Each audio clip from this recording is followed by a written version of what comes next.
जीत fix.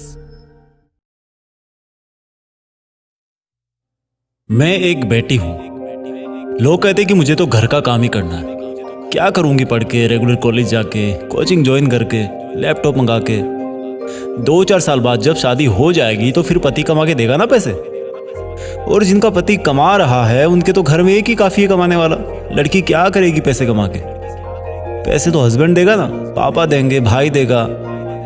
बहुत अच्छा है, पैसे सब देंगे, लेकिन एक चीज उसको कोई नहीं दे सकता, वो है उसकी सेल्फ रेस्पेक्ट, सेल्फ सेटिस्फेक्शन, उसका खुद के पैरों पे खड़ी होने का सपना, उसका अपनी जिंदगी अपनी मर्जी के हिसाब से जीने का सपना। जहां पर बेटा 4 कोचिंग में पढ़कर अच्छे मार्क्स नहीं ला सकता, वहीं पर बेटियां 4 दीवारी में रहकर टॉप कर जाती है। कितनी मुश्किलें आती है बेटियों को 4 दीवारों से चांद सितारों तक जाने में। जहां पर बेटा दिन भर बाइक पे 200 रुपए का पेट्रोल खर्च कर देता है, वहीं पर बेटियां 200 रुपए की किताब के लिए पैसे मांगने में हिचकिचाती है।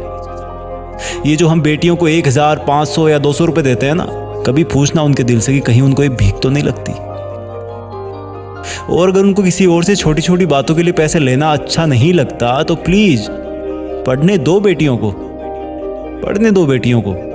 जब हम लड़के पूरी उम्र भर 1000, 500 या 200 रुपए में गुजारा नहीं कर सकते, वो भी खुद के घर में, तो सोचो बेटियां कैसे बिना अपने पैरों पे खड़ी हुई जिंदगी भर पराए घर में जाकर के हफ्ते तो हफ्ते में मिलने वाले 1000, 500, 200 रुपए से गुजारा कर सकती है। दिल पसीजा ना। देखो, अगर आप लड़की के बड़े भाई हो, हस्बैंड हो या पेरेंट्स हो, तो उनकी पैरों पे खड़ी ना होने वाली सिचुएशन अपने ऊपर लेके देखो। फिर भी ऐसा लगे कि बेटियां सिर्फ माँ बाप, भाई या हस्बैंड की कमाई से काम चला लेगी, तो मैं कहूं उस तरीके से आज ही हिसाब लगा के देख लेना। डियर पेरेंट्स, ये जो चहकने वाली चिड़िया जैसी बेटी है ना आपकी, वो किसी दिन दूसरे घर की बहू बनेगी। और वो वहां जाने के बाद आपको अपनी प्रॉब्लम कभी नहीं बताएगी, क्योंकि वो आपको रुलाना नहीं चाहती। उसे अपने ससुराल की इज्जत बनाए रखने को कहा जाएगा। बहनों के बड़े भाइयों, ये जो तुम बड़े रौब से अपनी सिस्टर को कहते हो ना कि घर में रह के पढ़ लिया कर, तो सुन ले बड़े भाई, तू वीकेंड पे ना बाहर जाके थोड़ी पार्टीज कम कर लिया कर, घूमने ना जाओ, मोबाइल से मत पढ़ा करो।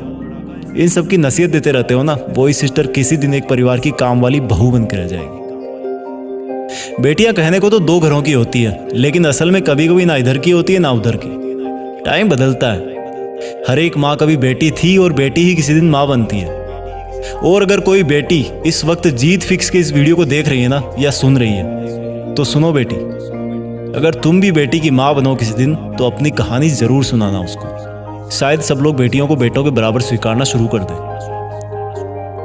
जब रक्षाबंधन आए तब भले ही तुम अपनी बहन या बेटी को गिफ्ट ना देना, लेकिन उसको एक वचन जरूर देना कि चाहे कुछ भी हो जाए बेटी, मैं तुम्हें तब तक पढ़ाऊंगा जब तक तुम्हारे सपने पूरे नहीं हो जाते। और ये वचन तुम राखी बंधवाने के बाद नहीं दोगे, पहले तुम ये वचन दोगे तब वो तुम्हें राखी बांधेगी। और मेरी बहन, अगर तुझे भी कुछ मांगने को कहा जाए ना, तो तू ये मांगना कि भैया या पापा, मैं इस घर से जाने के बाद तभी खुश रह पाऊंगी जब मैं अपने पैरों पर खड़ी हो जाऊंगी, नहीं तो मैं खुलकर नहीं जी पाऊंगी और आपको अपनी प्रॉब्लम कभी बताने वापस नहीं आऊंगी। आओ कुछ बदलाव करते हैं। जय हिंद।